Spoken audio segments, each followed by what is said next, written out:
know I see coffee and I see donuts in people's hands. So if you can't do this, it is okay. Don't spill all over yourself. But clap 2 times if you hear my voice. Okay, clap 3 times if you hear my voice. Clap 4 times if you hear my voice. Okay. You can slowly make your way up to the front. My name is Ramel Wallace. Some people know me as the Where San Diegans guy. I love San Diego, and I'm here to represent all the voices and bring them together and know that I can't represent them by myself. So right now, all around the world, at different creative mornings, we're all collectively, as a globe, thinking about the theme of pattern. What does that mean for you, and what does that mean to you?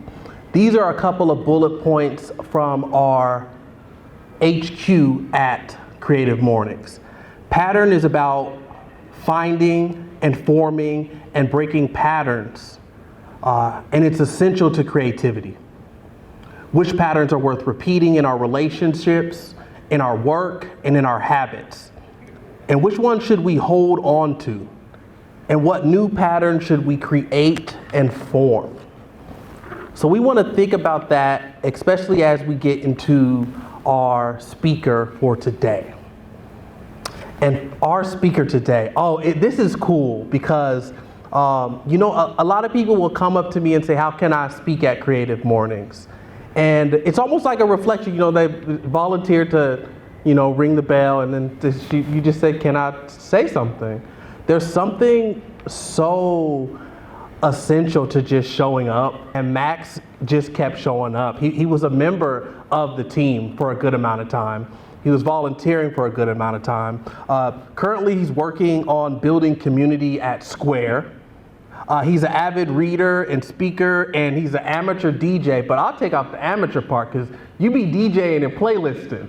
And those playlisters out there, y'all are saving people's lives right there. Y'all know y'all are. He's also a proud advocate for limb different individuals, serving on the board and nonprofit Design With Us as a volunteer coach with new ability. Without further ado, please make some noise for our speaker today, Max P.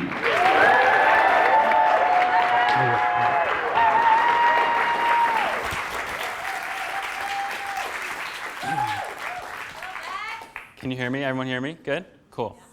So it's really great to be here. What Ramel was saying, I moved to San Diego 7 years ago. Creative Mornings was the first event I attended. I loved it so much that I went home, signed up to become a volunteer, did coffee for about a few years. Pandemic happened. Then Ramel asked me to be on the core team. Did that for a couple years, and now I'm on stage here today, and it's just like a really cool full circle moment. So as you know, thank you. So the theme for this month is pattern, and I'm going to be talking about my life of breaking patterns, embracing adversity, and choosing an unconventional path. But a little bit about me. Hi, I'm Max. If you haven't noticed, I was born with one hand, and I nicknamed myself the One-Hand Wonder Man to embrace my uniqueness and just give it a cool nickname. I lived in 8 different cities, and I weighed 45 pounds when I was 1, and I have picture evidence of this. I wish I still had that outfit because it was fresh. It was fresh. But before we begin, I would love to do an exercise with everyone. So if you could take out your phone, computer, notepad, whatever you have, write down one negative pattern or limited belief that is showing up in your life today, how long it's been showing up for you, where you think it comes from, and just take a couple minutes to reflect on this. So for example, say at work, you get a new project and you get immediately hit with imposter syndrome. You feel like, I can't do this, I'm not equipped to do this. So just reflect on that a bit. Like, how long has that been showing up for you? Where is that showing up? And hold on to this too, because we'll be going back to it at the end.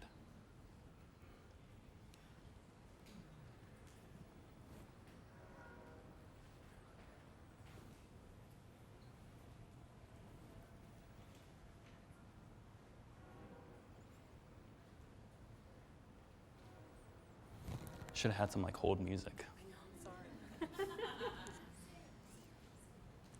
My voice isn't good enough to sing.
All right, cool. It looks like some people are done. If you're still working on it, you can totally continue to. But cool. All right, so as a kid, baseball was my favorite sport. I loved everything about it. I loved the challenge of learning how to play. I also loved the instant doubt that others gave me when they saw me playing. And if you were a kid growing up in the 90s who had a limb difference and was into baseball, then this guy right here was probably one of your heroes. This is Jim Abbott. He was the first one-handed professional baseball player and an amazing pitcher. And when he was playing for the Brewers, my mom surprised me with tickets to go see him. And I remember being so stoked. I get to see my hero, my main inspiration, play game live. And when we got to the stadium, she actually had an extra surprise for me. She said that I was going to be able to go play catch with Jim before the game. And so I just remember this being one of the most profound moments of my life. I got to meet my hero. I got to play catch with him. And I think what else was really cool about that day was there was other kids there with a similar limb difference as I had who were into baseball and doing the same thing. And it was the first time in my life that I saw others that looked like me. And so it really helped me break my own pattern of self-doubt, of seeing others that look like me who are wanting to play baseball, of seeing Jim Abbott live, who's made it to the top of the leagues with the same limb difference as I did. And it really just allowed me to start believing in myself and what I wanted to do.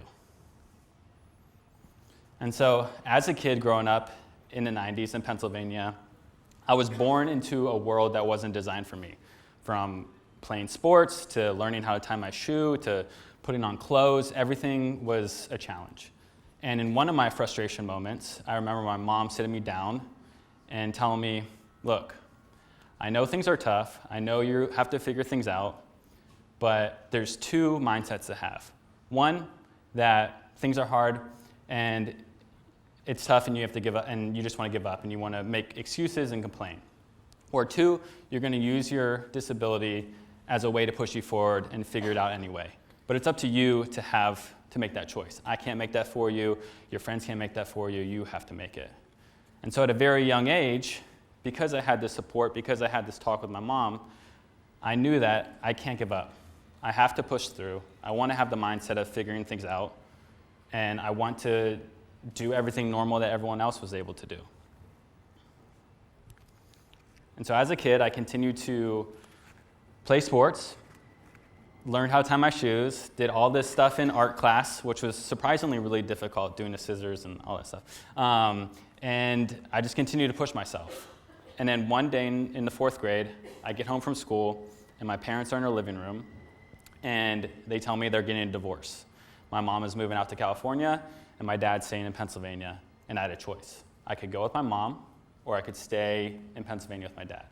And in my head, I knew I wanted to go with my mom because she was my main support system, my best friend, but I was afraid. I was afraid of leaving the place I grew up in. I was afraid of leaving my family there. I was afraid of leaving my friends. So I stayed. I stayed because out of fear.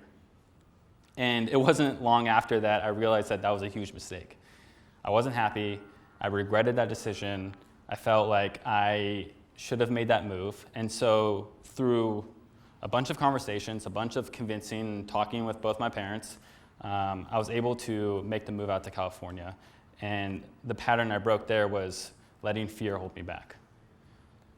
That I know making this big leap, this big move was going to be tough. I didn't know anyone besides my mom, but I knew it was going to be good for me. I knew it was going to push me and allow me to continue to grow. And so one of the first things that I did when I got to California, besides getting in and out, of course, was learning how to play the drums. So as a kid, I was fascinated with the drums, and I really wanted to play. I remember signing up for band class, and when I got there, I told the instructor, they were asking everyone what instrument you want to play. I was like, I want to play the drums. He was like, I don't know, Max. It's going to be tough with one hand. You should probably stick with the trumpet or something. It's just going to be easier for you to learn how to play. And no offense to anyone who plays the trumpet, I just wasn't interested in that instrument at all. And so I kind of put that dream aside because he was the instructor at the time, and I was like, all right, I'm going to find someone else that will teach me. And so when I got to California, I was like, I don't know anyone, no one knows me, so I'm just gonna go for it. I'm gonna ask whoever is playing next so I can see if I can learn how to play. And one day at a youth rec center after school, I heard two guys jamming out. One's on a drums, one's on a guitar. And so I just went to the drummer and I was like, hey, I really want to learn how to play. I know I have one hand. I know it's going to be difficult, but if you're willing to teach me, I'm willing to learn. And to my surprise, he said yes. He was like, let's figure it out. I've never taught anyone with one hand to play, but we can make something work.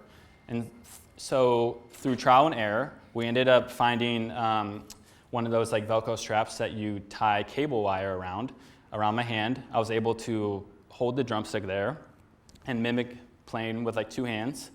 And then I was hooked. I went to go learn how to read music. I auditioned for band in high school. I did band all 4 years. And it was my main driver for like wanting to pursue music afterwards. And the pattern I broke there was allowing others to dictate what you can and can't do.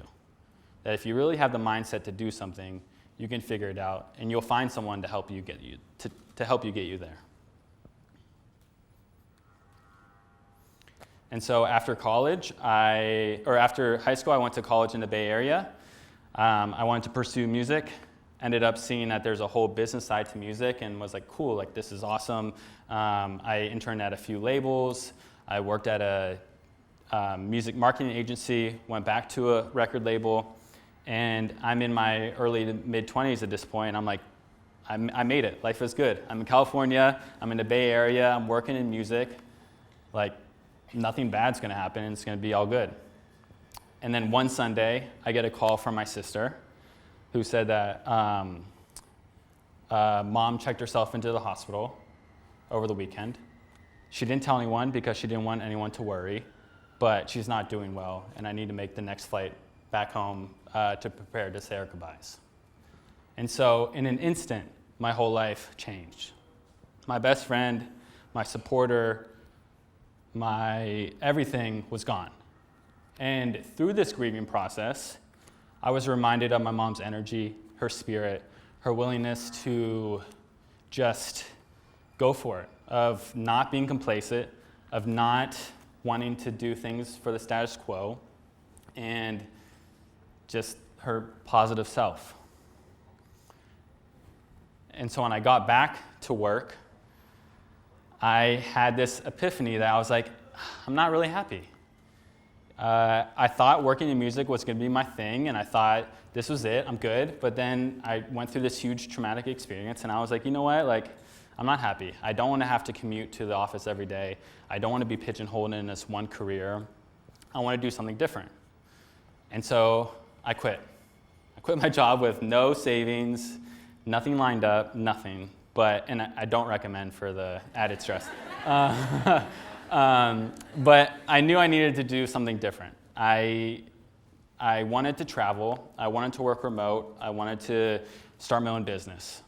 And so I started my own freelance business. I ended up traveling to a few different cities. I came to San Diego. I met my wife. I went back to working at an agency. Then the pandemic happened and I started freelancing again and slowly, randomly transitioned into community work, which I'm doing today. And this all happened because I just wanted to pursue something different. I wanted to not have to follow a linear career path and just being like, oh, I went to school for music, so I'm going to do music. I wanted to just really pursue what I was interested in. And it allowed me to be on stage here with you today. So it's been a really cool moment to take that leap. And so if we go back to our reflection exercise that we did earlier, how can we reframe our patterns in our life in a more positive light? And then what actionable steps can we take to overcome them? So if we go back to the imposter syndrome example, say when you get a new test assignment, you get something new at work, that you feel imposter syndrome, instead of fighting it, embrace it. Embrace it because it means you're growing. You're getting to that next step that you haven't gone before. And of course it's going to be uncomfortable, but allow that uncomfortableness to happen. Welcome it. because it means that you're getting to that next step, and it means that you're getting closer to your dreams that you are wanting to achieve.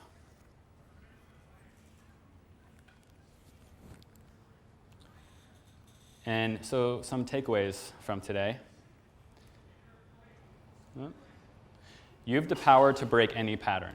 Change begins with a single decision, the decision to defy status quo and chart your own course.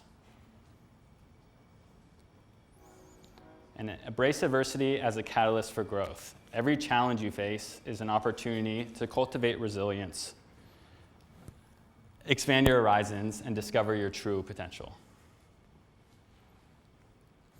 And then don't be afraid to walk the path less traveled. The unconventional route may be daunting, but it often leads to the most profound and rewarding experiences. And I want to leave here with a quote with everyone that my mom wrote to me in my last birthday card that she wrote, and I have it tattooed on my arm. It says, "Always remember, life isn't about finding yourself. Life is about creating yourself." Thank you.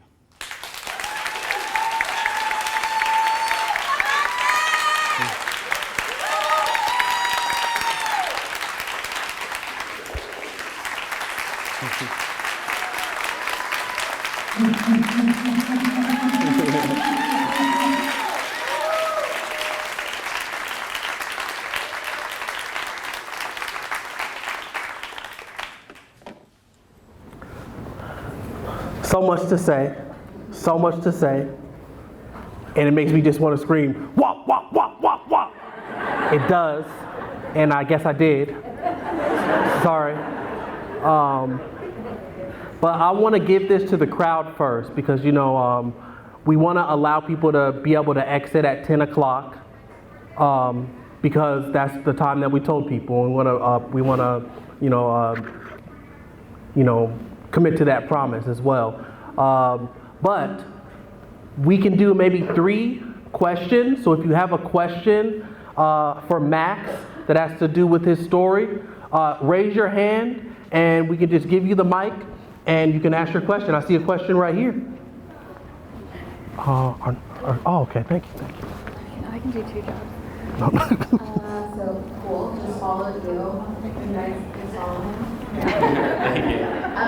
I'm curious, it says a community builder, right? What does a community builder mean to you when you take on that identity? And what are some of the verbs that you're doing on a daily basis to be a community builder? Yeah, so when the pandemic started, I was freelancing full-time, doing website design and marketing. And luckily, I had a lot of clients because people needed to go online. But I got really burnt out. CreativeMornings wasn't here in person, it went online. And so I had no outlet to really network with people outside of our apartment because we couldn't leave. So one day I joined a freelance community online. It was a membership, and it was other freelancers who were just networking, sharing tips and advice, sharing referrals. Joined that, and I was like, wow, this is a really cool group of people. I got really involved. I started hosting online events like accountability sessions and other events that I could do. And then the founder was like, hey, do you want to become our part-time community manager? It's kind of like what you're doing now, but we'll actually pay you to do that. And I had no idea that this was a career where people were getting paid to do this. Then that led me to really discover this whole industry. So I went to go take a course on community management. Actually reached out to a previous job that I was a previous online education place that I did some stuff with, and they hired me as their community manager, and just found that this was a whole industry. And so I just build community online. I connect people together. Right now I work at Square, so I connect our Square sellers, so anyone who uses a Square device, help throw events for our members, connect them together, give them outlets for them to tell their story through interviews or blogs or other publications. And it's just been a really cool way for me to just pass the mic and to connect with others that I probably wouldn't have the chance to do so. And it was one of the bright spots of the pandemic for me because it allowed me to explore a whole new career path. Another question. I see one right here, and then I'm going to go that way. I'm also in that community work right there. I didn't even know it was a job until you discover it's a job, but you know, what you're doing is important out there. One, very inspiring. I just really appreciated what you had to say. And yeah, I'm kind of new to the Limb Difference community. You've had a lot of awesome professional experience and everything. Is it something you feel like you need to disclose when you're going to professional settings, or what's your take on that situation? And also, is there accommodations that you ask for or you even feel comfortable asking for? Yeah, it's a really great question. So I am a very transparent and open person. I just say what's on my mind if I know you for 5 minutes or for 5 years. And so any place I worked or any people I meet, I talk about my limb difference immediately because I don't want it to be awkward. I know people want to ask questions, but they're like, I don't know if I should ask. I'm going to let you bring it up. Or when I was young, I used to hide it a lot. I used to put a sweatshirt over my hand. And so I'm just transparent. I just bring it up in the open. So that gives everyone else comfortability to be like, okay, we can talk about it. But since when I grew up, there was no accommodations. There was no YouTube where I could learn how to do something. It was just figuring it out on my own. And so because of that, I do everything normally without anything else. I type on a regular keyboard. Everything that I do, I use with one hand. But I think just being open about it as much as you're comfortable doing so. If some people aren't comfortable, that's okay too. But I just like to talk about it because it's part of me, and I don't want to hide that.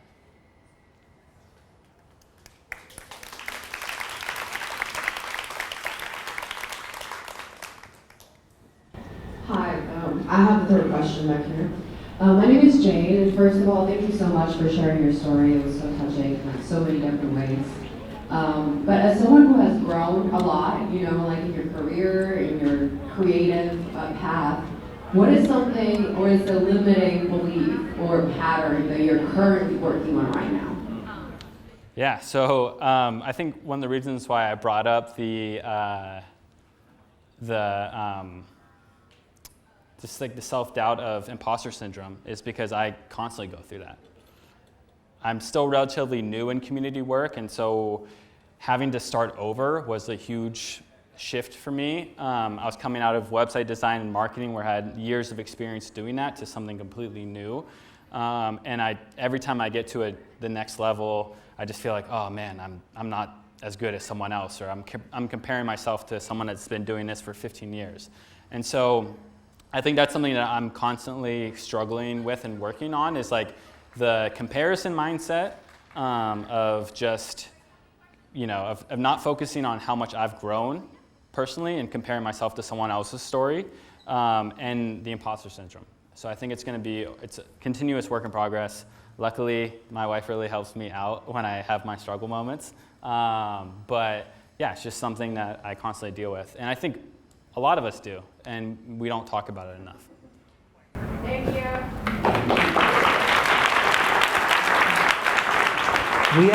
We have time, and so we're going to do a few more questions. So if the technology was invented for you to have a prosthetic hand or another functioning hand, would you take it or would you stay the same? So I tried to use a prosthetic when I was in middle school. I was able to find a physical therapist, and they were like, hey, we have this access to a grant and we can get you a prosthetic, because they're expensive. They're $20,000, $30,000. And so I tried it for a little bit, and I actually hated it because I had to relearn how to do everything. I already knew how to do things with one hand, and doing things with two or a functioning hand, it was a challenge. And I was just like, I don't want this anymore. And so that was an interesting learning experience for myself. And so because as a kid, I was like, man, I wonder what it would be like with having two hands. And when I got that experience, I was like, I actually don't like it. We have another question right here in the middle.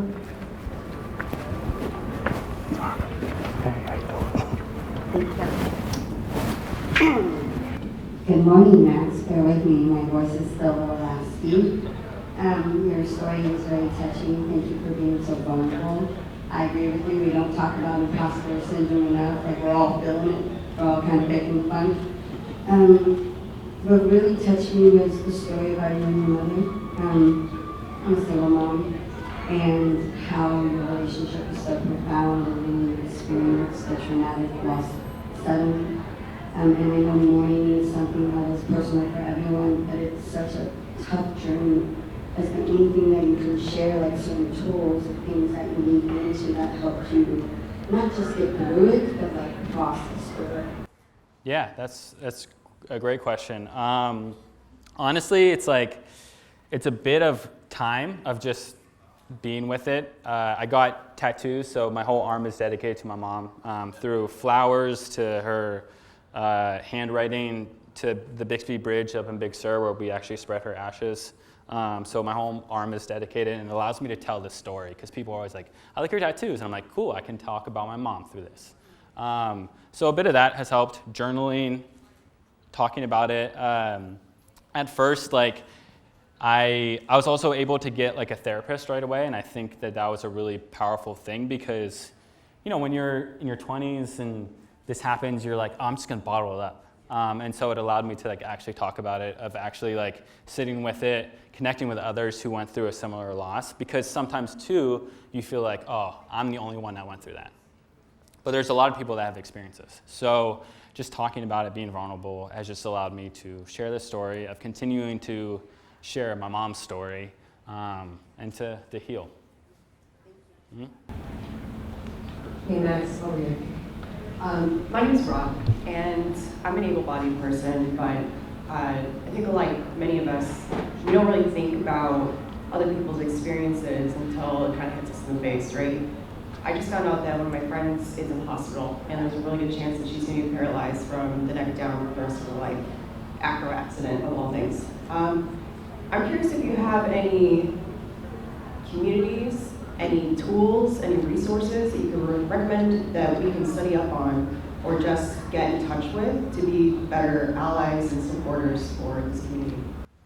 Yeah, so, I mean, at least with limb difference people around, like myself, with either missing a hand or both arms, both legs, I volunteer coach at an organization called Nubability. And so we teach kids with limb differences sports. And so we show them that they can run track, they can swim, they can play baseball, they can play basketball, whatever they want to do, they can actually make it happen. So it was just Googling nonprofits that specialize in this. There's also a nonprofit that I'm on a board with called Design With Us, and their whole thing is they design products for people with limb differences or disabilities. So they worked with Microsoft Xbox to make controllers that people without arms or legs, they could actually play. And they worked with Mattel with Barbie, so Barbie had a whole line of Barbie with a prosthetic leg when she was in a wheelchair, and so they helped do this, because I think a lot of it's awareness, right?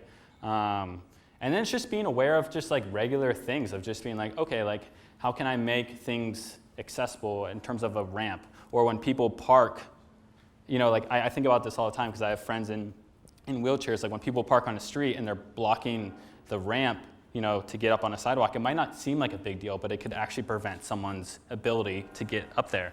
Or if they park on the sidewalk in a second space and it blocks the sidewalk so someone can't actually go around it. I think about that a lot because it's those little things matter and they add up. And so I think it's just being aware. It's just a lot of that, and then it starts changing the way you think of okay, how can I make things more accessible for people of all types? And I don't have any other organizations that are top of my head, but I think it's just being open and talking to people, and then just being aware of just surroundings. I think it just slowly adds up. Give yourselves a round of applause and give Max a round of applause.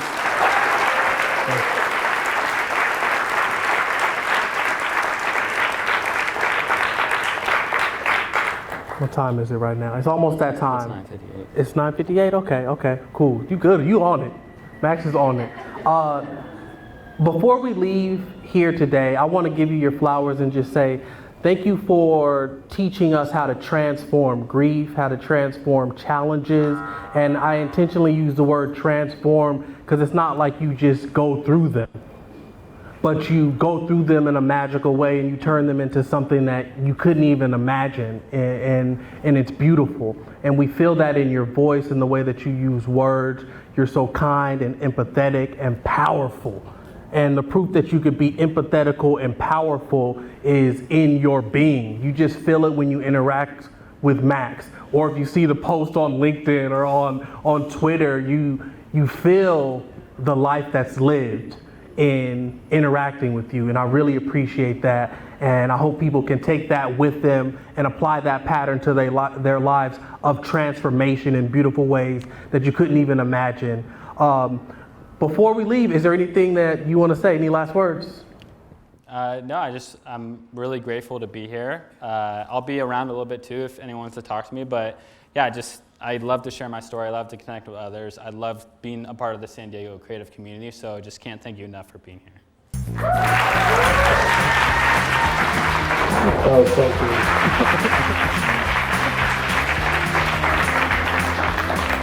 So the library does have an event happening at 11 o'clock. So as we exit and as we apply the theme of patterns to our weekend and our lives, we're gonna start to just head out towards the courtyard. Thank y'all so much for coming to Creative Mornings.